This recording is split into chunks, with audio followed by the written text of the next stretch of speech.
All right. All right. So again, we have guest speakers tonight, Sue Holcomb and Arthur Hirsch from the Michigan chapter of Climate Reality Project, and they're going to be sharing about line 5. So I'm going to go ahead and share my screen and stop talking.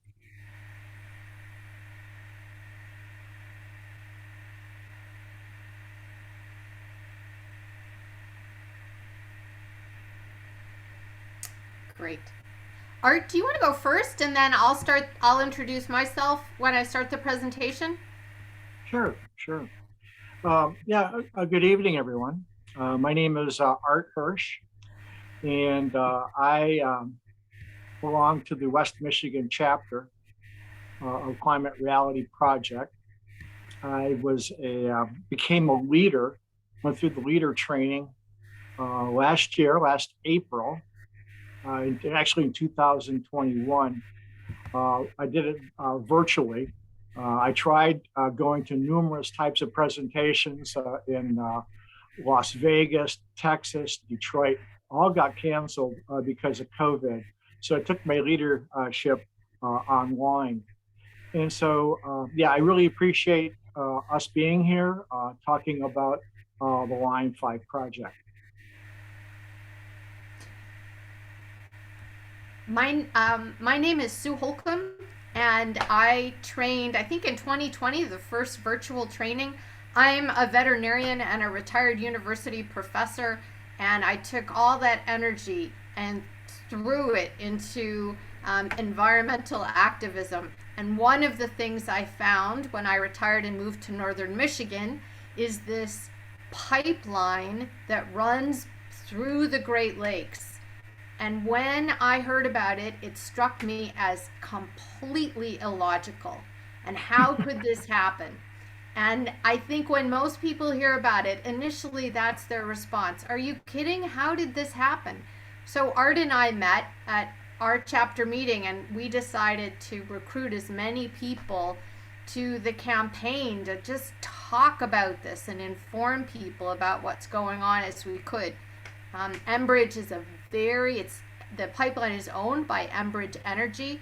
They are a very wealthy energy company based in Canada. So that's what we're going to talk about.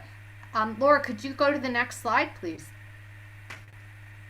So this is our land acknowledgement. If you don't mind, I'm going to read this.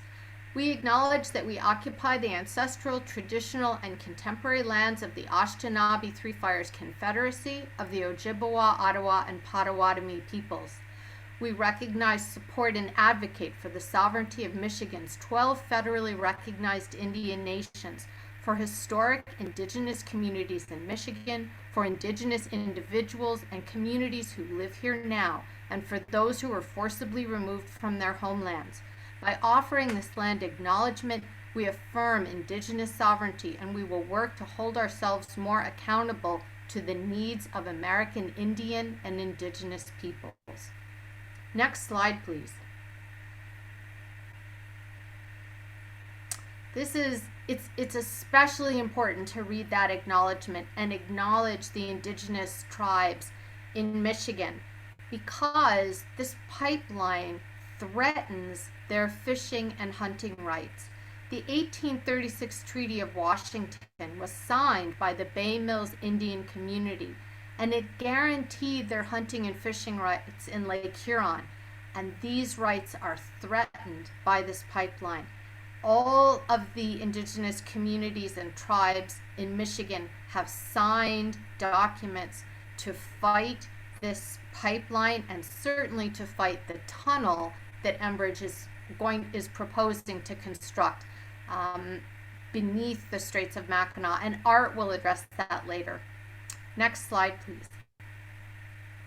So thanks for the opportunity to talk about this pipeline. The Line 5 pipelines run through what's called the Upper Peninsula of Michigan, and then right next to the Mackinac Bridge that connects the Upper Peninsula with the Lower Peninsula, which is really the mitten part of Michigan. And then the pipeline runs through the Lower Peninsula and to Sarnia, Ontario. And it's really shocking sometimes to think that these pipelines exist There is a walk every Labor Day across the bridge. There are thousands and thousands of people that participate in this walk. And I don't know how many of them look into the water and think, this walk would not happen and our way of life would change dramatically if there's a rupture in one of these lines. So we're going to explain what the Enbridge Line 5 system is, why it threatens the Great Lakes, the environmental impacts that it has and certainly will have if there is a breach in one of the lines. Then Art's going to take the tunnel project and explain that and the environmental impacts. We'll talk about whether or not we need Line 5. Surprise, surprise, the answer is no. And then we'd love to hear your questions and concerns. Next slide, please. So this is the blue, and I'm sorry that I can't point, but the blue line with the yellow circle around it, thank you, that is Line 5. And Line 5 is part of the Lakehead system of pipelines owned by Enbridge. The oil from the tar sands, so this is pretty dirty stuff, moves through these pipelines and then it really just cuts through the US to get back to Canada. So this is a shortcut for the oil and gas to get to Canada. It was constructed in 1953. It is nearly 70 years old. It was only meant to be a 50-year pipeline. It is currently structurally unsound. It transports sweet crude and natural gas from Alberta through Wisconsin and then through the Upper Peninsula under the Great Lakes part, the Straits of Mackinac that connect Lake Michigan and Lake Huron, and then down through the Lower Peninsula. So it could affect watersheds over a 200-mile region. And it's considered the ticking time bomb of the Great Lakes. Next slide, please.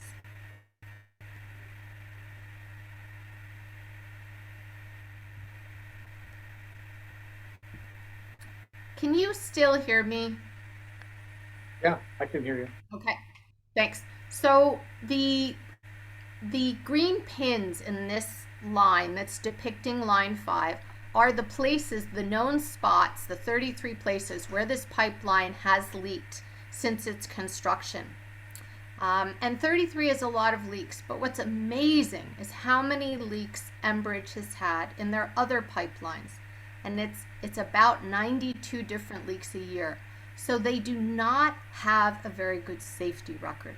We are lucky that we have not had a breach through in the Straits of Mackinac into the Great Lakes yet. Next slide, please.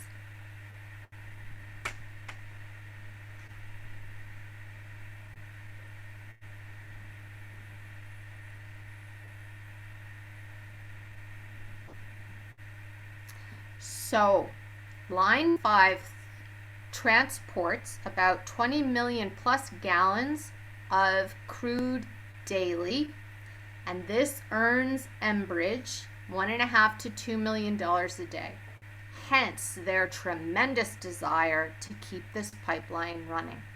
It is risky because it has not been well maintained. It is rusting and corroded.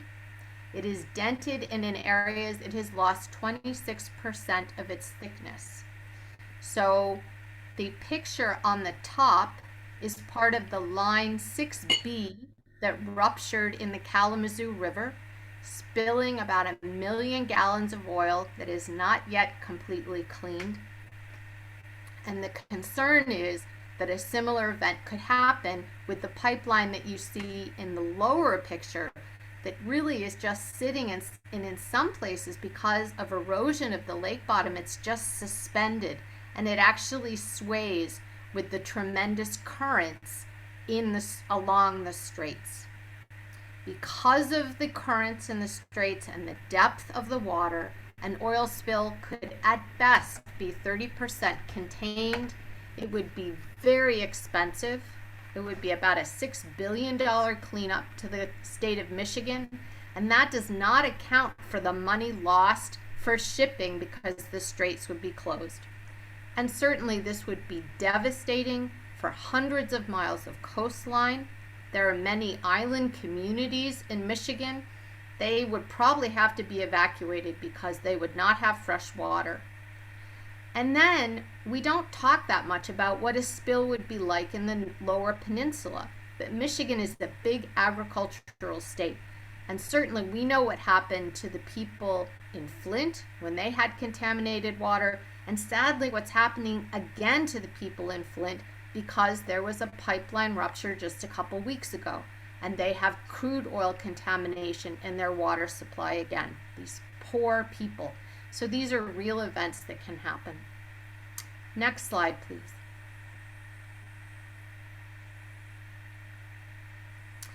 In 2016, a researcher at the University of Michigan, Dave Schwab, did multiple simulations to show what would happen and where would the coastlines be affected and the water affected if for different types of spills. And he found, this is an animation on the Oil and Water Don't Mix website, shows nicely how the oil distributes through the depths of the water and then how it would affect the coastline. But needless to say, there's a tremendous amount of coastline that could be affected, territories both in the United States and Canada, and it would really be devastating. Next slide, please. So why do we have this pipeline? Well, it's really financial, I think. Enbridge makes a lot of money, and their propaganda system has done a very good job convincing folks in Michigan that we also need this pipeline. Interestingly, we get very little from this pipeline. There are probably 125 maintenance jobs. There is some tax revenue, and there is some propane that comes off that people in the Upper Peninsula use. But that's less and less important, and we also know that could be sourced other ways. So less than 1% of the product from Line 5 actually stays in Michigan. A small percentage moves from Sarnia to some refineries in Toledo, but that actually uses a different line, Line 78. The big thing really is the amount of money that this pipeline makes for Enbridge. We know that this line benefits Canada, not Michigan, and that is why in the federal governments, the Trudeau administration is fighting pretty hard to keep Line 5 open. And it's, I think, certainly we were really hoping last fall that the Biden administration was going to probably end the presidential permit that allows Line 5 to cross into Canada. But then the war in Ukraine started, the price of fuels increased, scarcity of fossil fuels. This is really done was a big setback for the idea that we could close Line 5. But things are now kind of moving hopefully in the right direction.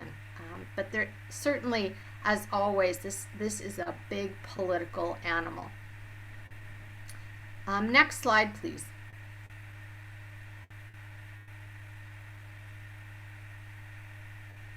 So the Environmental Defense Canada commissioned a study, and they looked at, is it possible to shut down Line 5 and what would it take?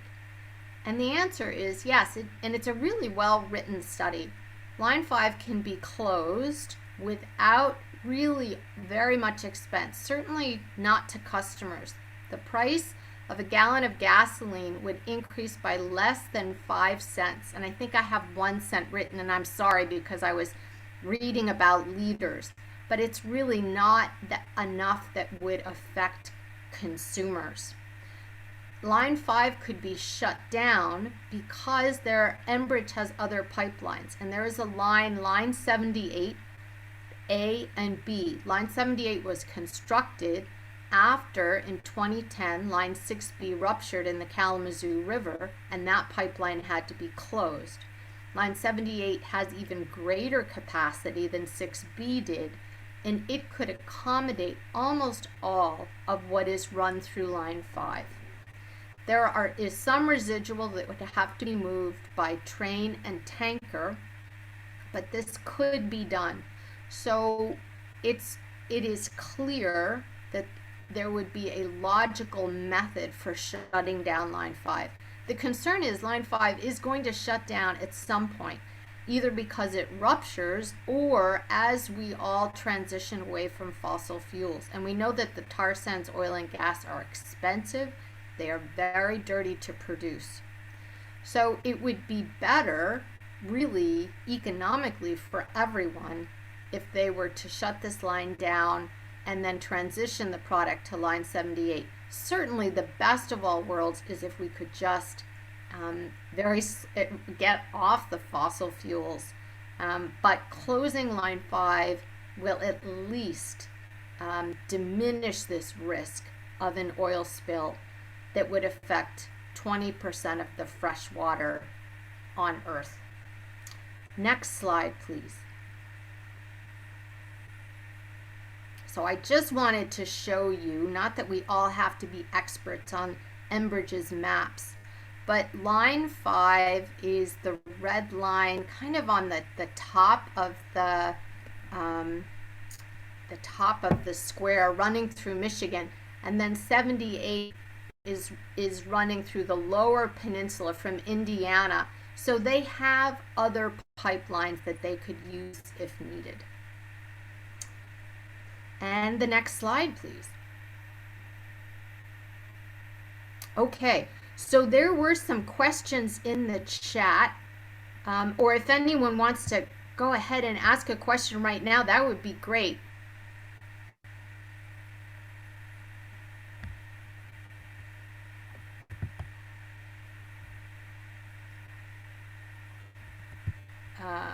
Or we can just wait till the end.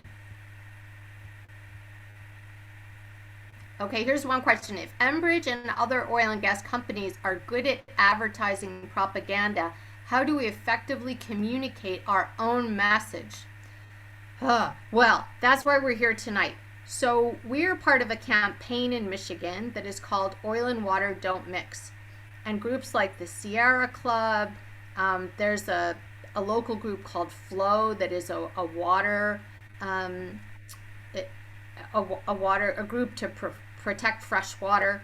And so all of these groups are working hard to try to get out, to try to actually message correct information.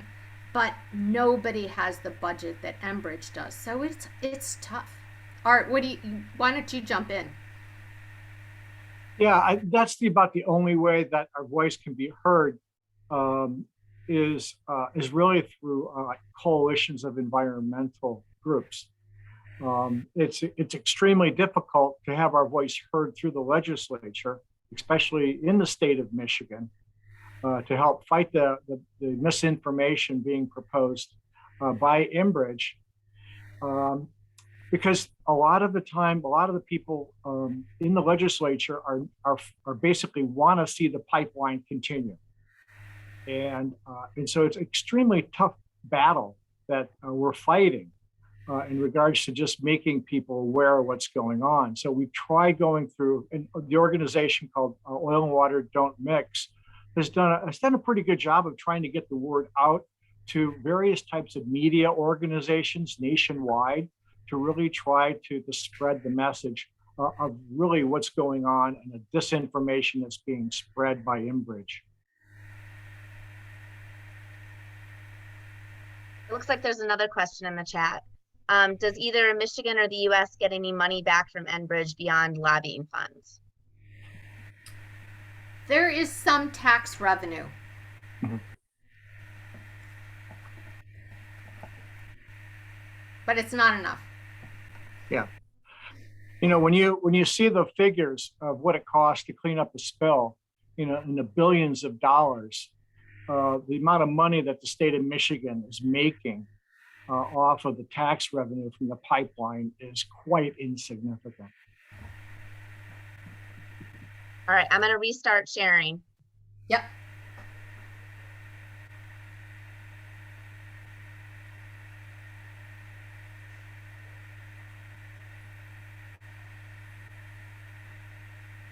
Yes, I'm on.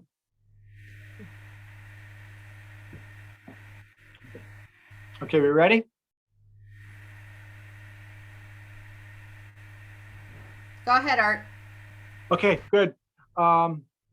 So, Michigan is not idly standing back and taking this problem, without a fight. Governor Whitmer, who's pictured here in the top right, is a very active proponent against the Line 5. And actually, that was her main campaign message back when she was campaigning 4 years ago. And she basically 2 years ago, basically told Enbridge to stop using the oil, stop transporting oil through the straits. She wanted to, and she tried to invoke the removal of their right-of-way for the pipeline. And so, so that's been a real big issue in regards to trying to stop Enbridge from using the pipeline illegally, because the state of Michigan told them they don't want it. And they had legal basis for doing that. And so, Enbridge, being a huge company in Canada, basically said, well, we're still going to transport the oil through the straits and we'll see you in court. And so for the past 2-3 years, this battle has been raging against the state of Michigan versus Enbridge. And it's been being fought right now in state court and at the same time at federal court. And then Enbridge says, well, when it started looking like, we might be able to shut down the pipeline, and having possibly Biden shut it down, and actually we're getting some traction legally, the state or the Canadian government imposed this 1977 international pipeline treaty that was signed. And so they actually started going more towards an international confrontation with the State Department as opposed to dealing directly with the state of Michigan. So this just shows you that they're playing extreme hardball, and the Canadian government is backing a fossil fuel company, basically fighting, impinging on the rights of the state of Michigan to stop this risk of the pipeline. We thought, before the war, of the Ukraine war, we thought that President Biden, when he came back from Glasgow, there was a good opportunity for him to shut down the pipeline. And we thought that there was going to be a real potential of that, which it didn't happen. And now all of a sudden, as Sue mentioned, there's a huge demand for fossil fuels. And we just don't see in the near term where actually Biden is going to shut down the pipeline like he did the XL pipeline as soon as he got into office.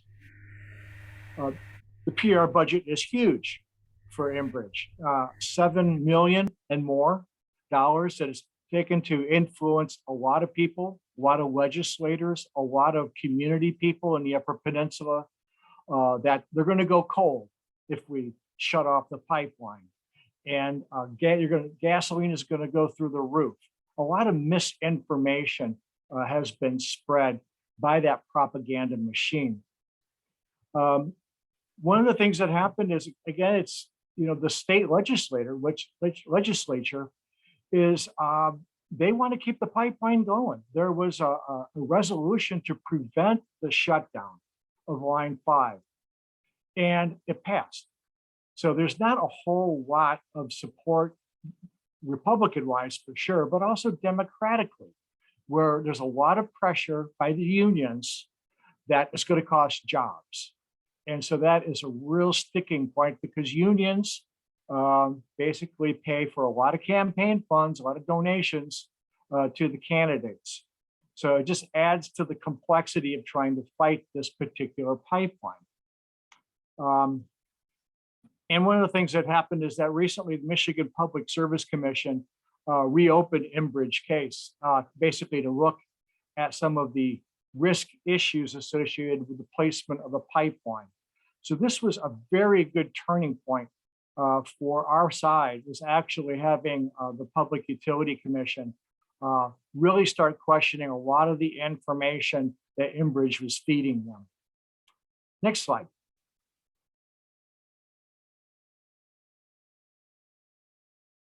So back in 2018 and a little bit before, Enbridge recognized the fact that they were at risk in terms of dealing and managing the pipeline. And so they coordinated with Governor Snyder in having discussions about starting a brand new tunnel, a tunnel that would, again, be right next to the existing pipelines, but would use a different type of a tunnel mechanism and actually enclose the pipelines instead of the way they are right now, which are basically resting on the lake bed. So Governor Snyder basically coordinated a sweetheart deal with Enbridge, in which Enbridge would spend somewhere between $500 million and $2 billion of an investment to build the pipeline. And this pipeline would be 10 to 60 feet deep below the surface of the bedrock, 4 to 4.5 miles long, 30-inch diameter pipes, which would be encased in a 20 diameter foot concrete tunnel. And I'll show you a picture of that tunnel.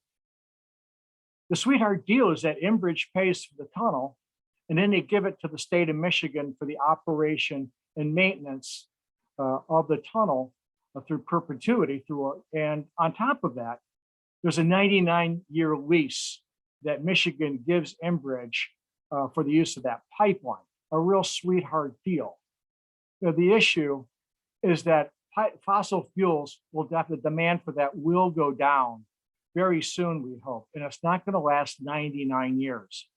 So the issue is that there could be an abandoned asset, the asset that Michigan acquires, and all of a sudden now they got to pay for it, and it provides no value in the future. Next slide. So this is in 3 phases of the project. Can I give you a little bit of a visual of what it looks like here? There is a tunnel boring machine, which I have a picture of in the following slides. To even start the project, it has to be built. It's a specialty piece of equipment that will be built, I believe, in Germany. And it's going to take at least a year to build the tunnel boring machine. And you can see on this top portion, phase 1, is that it's a boring machine that will go from the south part to the north part of the underneath the Straits of Mackinac, again, about 60 to 100 feet below the surface of the water. Phase 2, and that's basically the completion of the boring.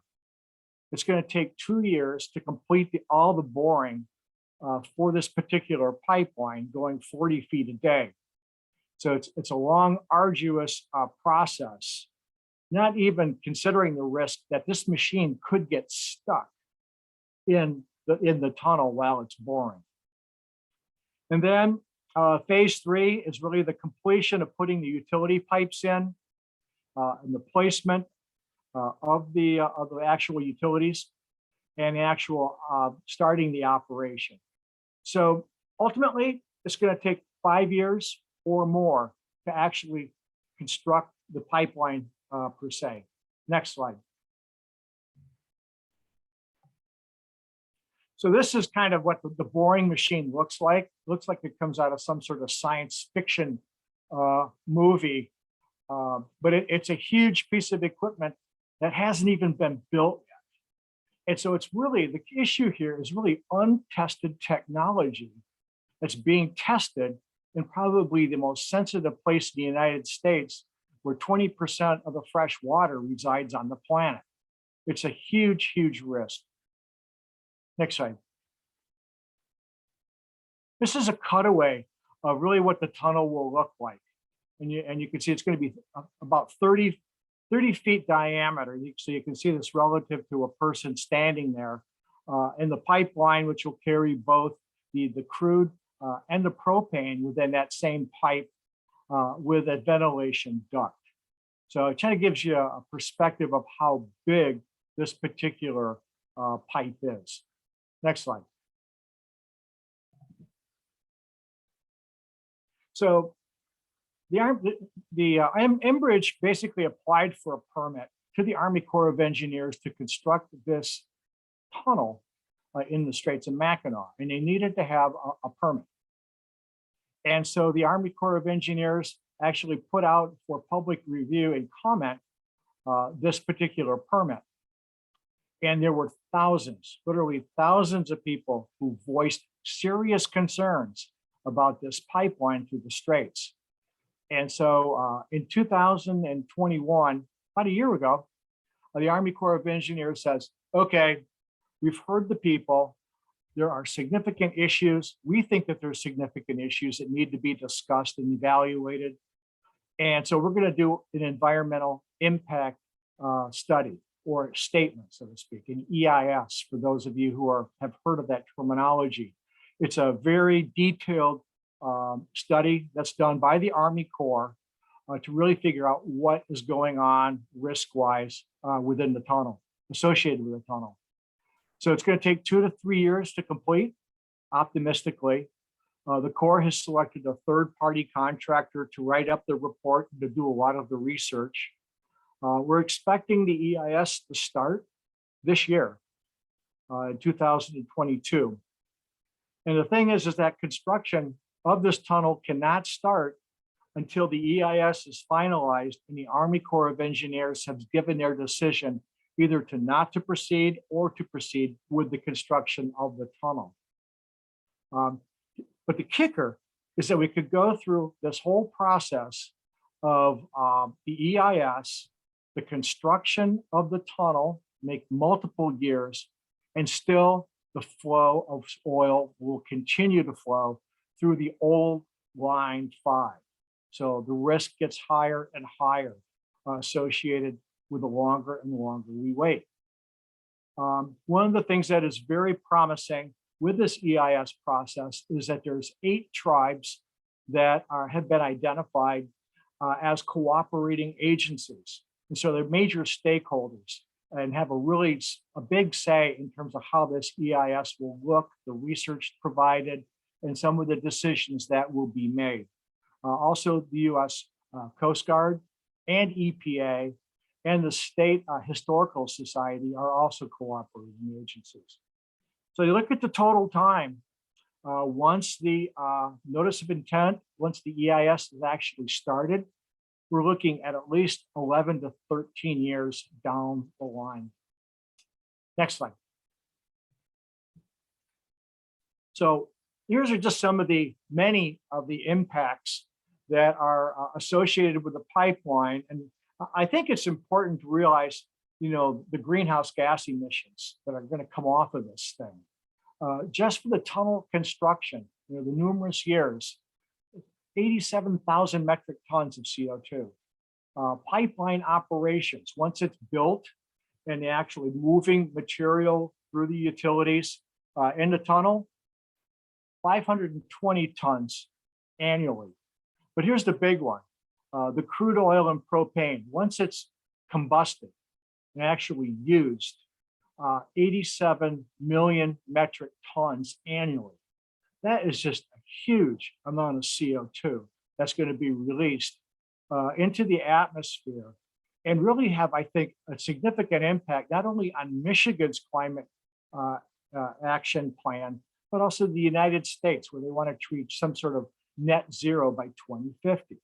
It's going to be extremely hard to meet those goals, and it's inconsistent with those goals. A couple other things in regards to risk is transporting propane gas. And there's a potential for explosion of transporting that within an enclosed tunnel. Also, there's methane pockets that are underneath the stream bed. And this is something that also can cause an explosion to the pipeline.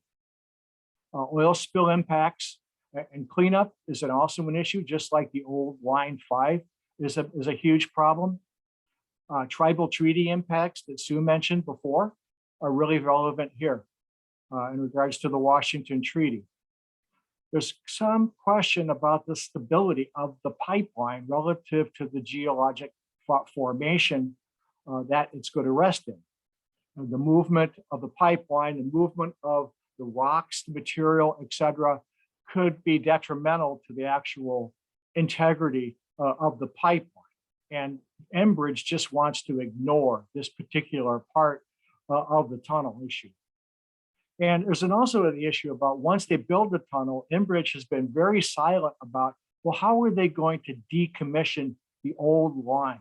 And how are they going to do that in a very environmentally sensitive way? So I think this kind of gives you an idea of really what's at play. These are just some of the many risks that are going to be identified during the EIS and evaluated. But I think it kind of gives you a sense of at least the greenhouse gas emissions of how huge they are due to the Canadian transport of oil. Next slide. So Sue, do you want to talk to this one?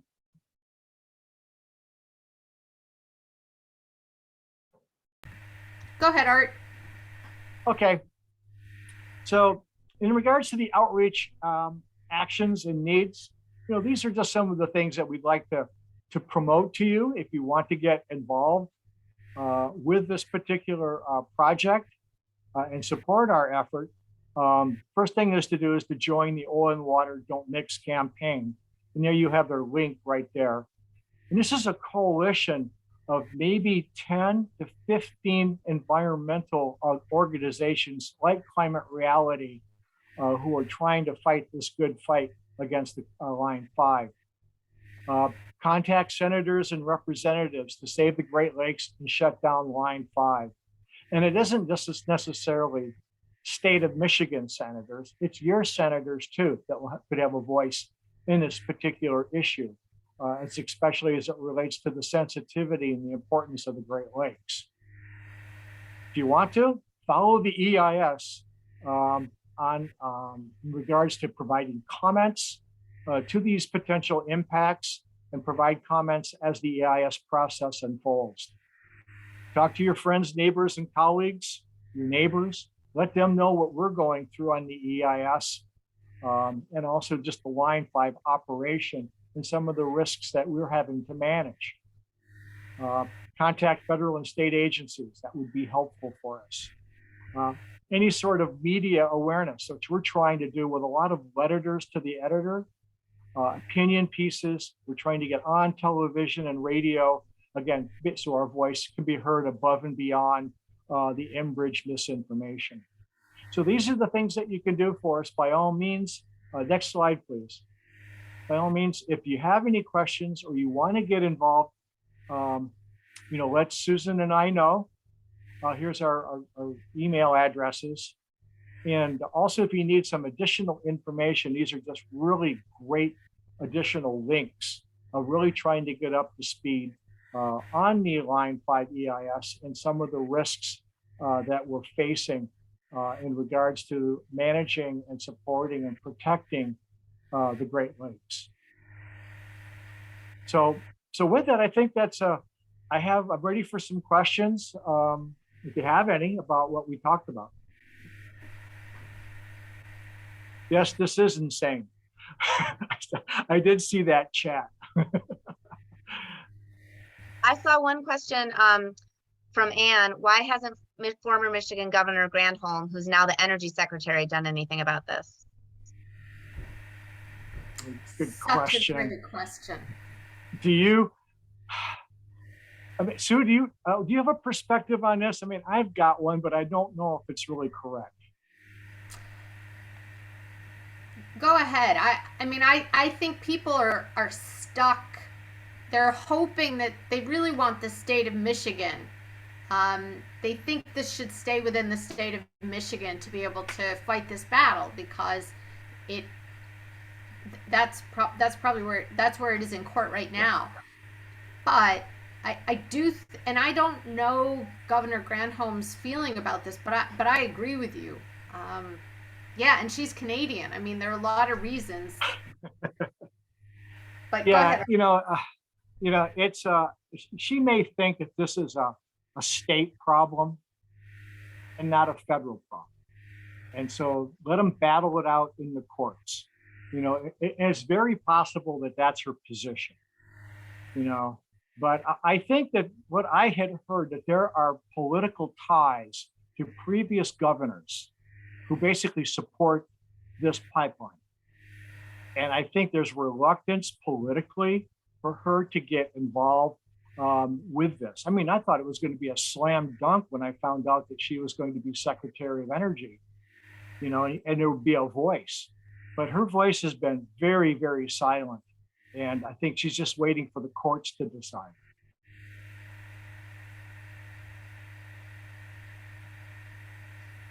I do think the war in Ukraine had a big impact, and I think that's happening all over the country. Any other questions or any comments? Yeah, Jeannie. If this whole project isn't going to come online for at least 5 or 6 years, and that's if this new technology actually works and nothing breaks, which is kind of a big if. So we're talking about 2028, 2029. By the time the oil is flowing, it's going to be into the 2030s. How does that square off with, state and federal pledges to, be X percent of less by 2030 and 2050? I mean, it seems like very much going in the wrong direction. So what many people think, and I think what you're expressing right now, Jeannie, is that this is probably a stall technique by Enbridge.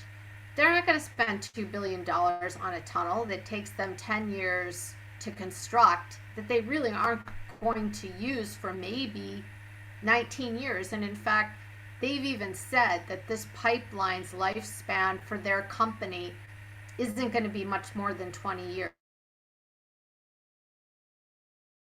However, our Republican governor, prior to the governor we have now, made this arrangement with Enbridge. If you are working on a tunnel, you can continue to use the pipeline. So I think Enbridge just wants this to be a slow slog process. They're happy for this to be held up in court. They are happy for a long EIS process because they are making $1.5 to $2 million a day. So I think most people agree with you. The tunnel is probably a bluff. They probably don't intend to build a tunnel. But if they say that, then legally they have to shutter Line 5. So they're not going to. I totally agree. Enbridge, what company would spend $1 billion to move energy that is going to be outdated? They know that the demand for fossil fuels will eventually decrease because of the, more electric vehicles, more energy facilities going towards renewable type energies. And so it just doesn't make business sense. So a stall tactic, a public relations scheme to basically draw this out, just basically makes them look better. We're trying to do something, trying to go through an EIS. They'll drag their feet on that. And it's basically a ploy.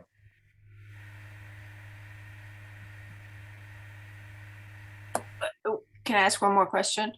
Sure. What happens to the equipment after Enbridge is done with the tunnel or the line, the pipelines? Who takes them down? Who's responsible for? My sense is that if you're talking about the tunnel, who's going to take care of it? Who's going to decommission it? State of Michigan. They're going to own it. They're going to be responsible for maintaining it. And once it's old and decrepit and it's of no economic use, they'll probably end up having to deal with it. And so I don't even know what that would look like or how much that would cost. Obviously they could look at it in terms of trying to tear it apart, but it's under the ground. So it's going to extremely expensive, if not impossible, to even recover the material or the major material for the pipeline. But the question also is like, what's going to happen with the old Line 5? If indeed the tunnel is built and the old Line 5, how's that going to be commissioned? And who's going to pay for that? Again, I think the state of Michigan is going to be in their tax, the taxpayers are going to be responsible for picking up the tab. And more than likely what they'll do is they'll dispose of it in place. They'll just probably, Enbridge will basically may work out a deal with the state of Michigan saying it's just too expensive, too difficult to get the old pipeline off of the bed of the straits. And we're just going to leave it there. So that's what I suspect is going to happen both with the existing line and also the new tunnel. Thank you so much for this presentation, Sue and Arthur. This was really educational. I learned a lot. And I'm really grateful that you took the time out of your schedules to come and speak with us. Absolutely, our pleasure. Thank you. Thank you very much. Thanks all of you for attending. Appreciate it, Laura. Okay. You're welcome to stay on. We just have a few things to talk about, but if you need to go, we certainly understand that as well. Okay. Thank you. Thank you. Bye. Thank you very much. All right. So I wanted to start out the rest of our meeting. I am super excited to hear from Eileen, because I know that, Eileen, you've had some 100% committed successes that you haven't had a chance to share yet. So are you still here? Can you unmute and share what's going on with 100% committed? With the new signups that we have from the mail? Yes. Yeah. So we have 9. 9. Oh my gosh. So we got Kilburn Mill to sign on as the whole mill. So then I went to Vermont and I left some things on my porch. And since Eileen works in the mill, so go ahead, Eileen, share your successes. Well, it's been kind of quiet. A lot of people have been away. There's been a lot of outdoor events going on, so it's been hard to catch people, but I have 9. I hope to have a few more. I make a round every day. I go in there and see who's there. So do you want me to read them off? Yeah. My Sweet Alibi. I have the dog vintage clothing. We got there. Deep Finds.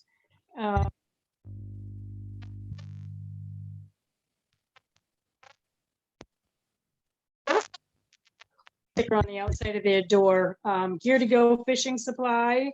The Yoga Studio, Soulshine Yoga. 508 Sneaker Store. And the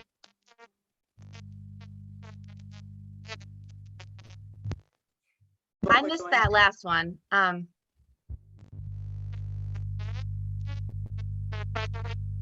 There's a little bit of sound problem.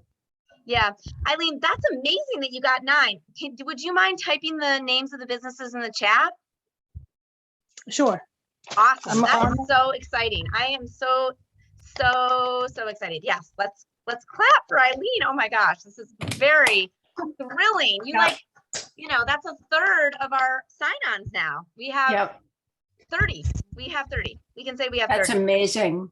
That is just amazing. I'm glad I didn't make that poster yet. Right? Wow, that is awesome. I can't wait to blast out. Huge success, and it sounds like you're working on getting some more, so that's wonderful. Oh yeah. So a few. Eileen, is Eileen working on commission from us? Right? I don't know. I can get you something from Joko when I get back. When we go on our trip to, Eileen and I are going on a trip to, what is it? The local New Bedford recycling plant. Yes, we're going to the recycling plant. If anyone wants to join us, I believe we're going on Tuesday the 26th at 9 a.m. So 26th of what? July. Oh, I won't Yeah. be here. So the next thing I'm supposed to talk about is the legislation update, which is that we need to contact our state representatives and tell them that it is critical that they get in touch with the conference committee and urge them to report out a climate bill that can be voted on, because it's apparently in deep jeopardy. I got an email today from someone that basically said, like, they're really, really concerned that it's just not going to happen. Apparently, if it doesn't happen this July, it doesn't happen again for 2 years. And this bill that they're working on would be would jumpstart wind. It would do a lot for advancing renewables in the state of Massachusetts. It's not everything, it's not perfect, but it is what we need right now, and it's the best we're going to get. And if we don't get that, we're really in trouble. So I have there, I mean, you know, they're doing Zoom action hours every week, every day this week. So I'll put that on, I believe there's a Facebook post that has all the links for the Can Zoom you, action. can you email that too, please? Yeah, I'll put it in the email as well. Thank you. Yeah, so here's the link to the doc, but I'll also email it to all of you.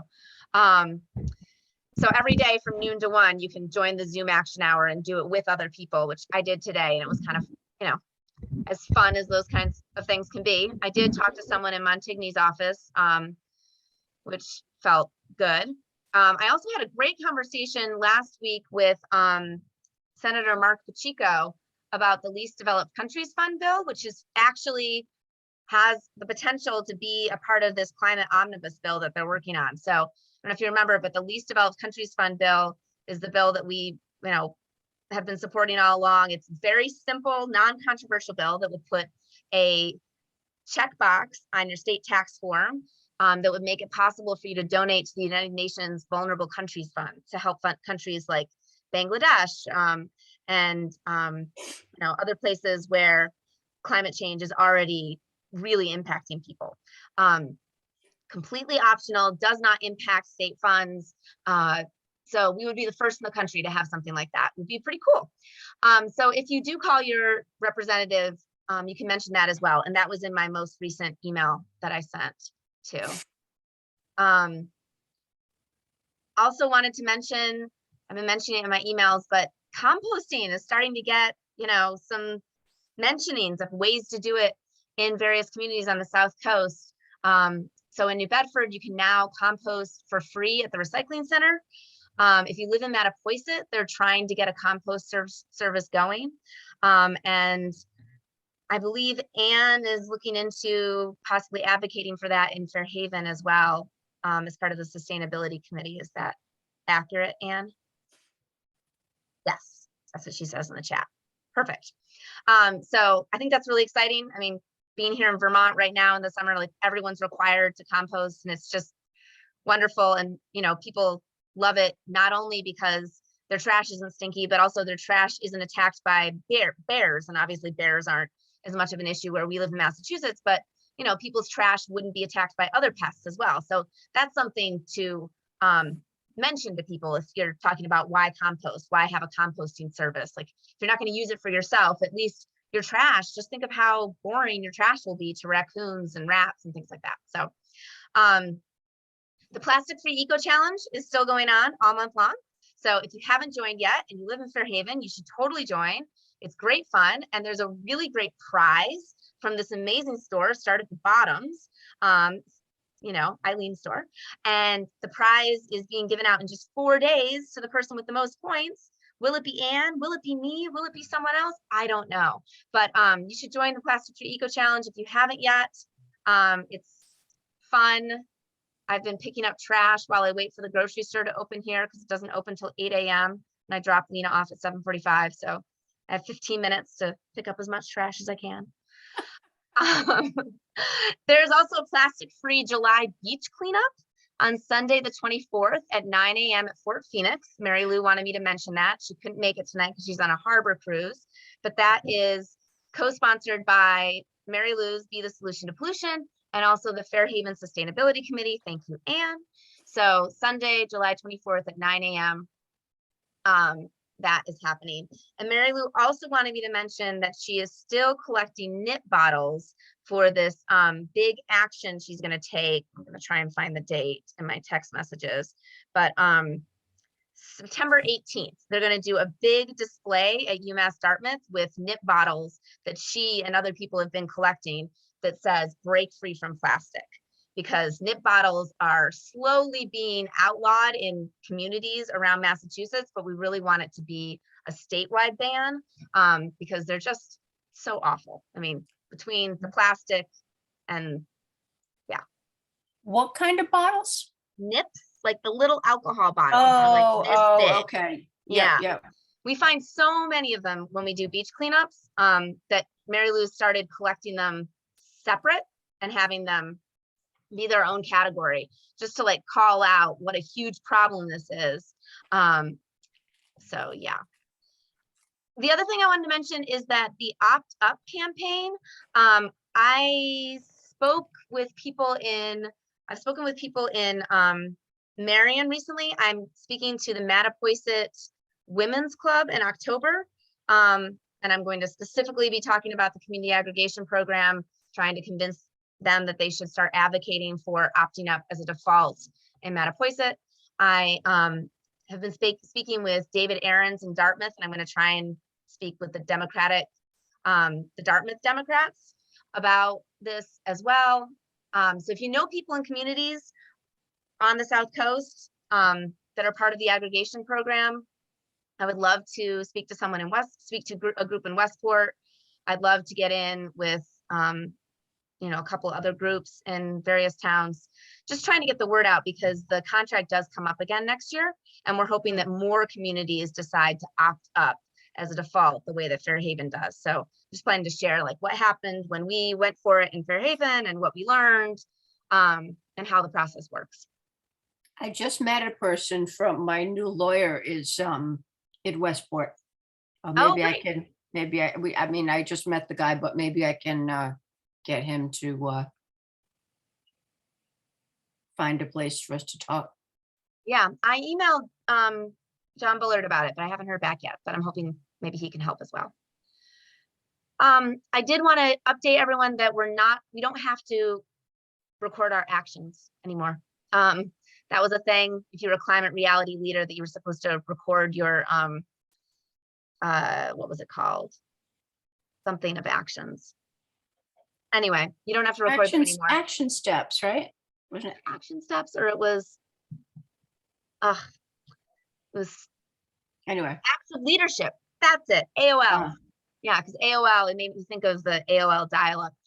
So yeah, you don't have to do that anymore. Instead, they're hoping that people will use the Climate Reality Project app, which kind of looks a little bit like Facebook, and share stories of things that they've done, or that they'll use Climate Action Now and participate in all of the actions you can take on Climate Action Now. I've kind of been, getting into a regular swing of things with Climate Action Now and doing 5 actions every single day. It just feels good. Those emails just go out. Like they're trying to get 1 million messages by the end of the year. And it's very simple to it's just a few clicks to email your state senators and the president and the vice president and, your, Warren and Markey. It's just so quick, and it just keeps the pressure on. They just keep seeing these emails show up. At least that's the idea. And then there are also corporations that you email in that as well.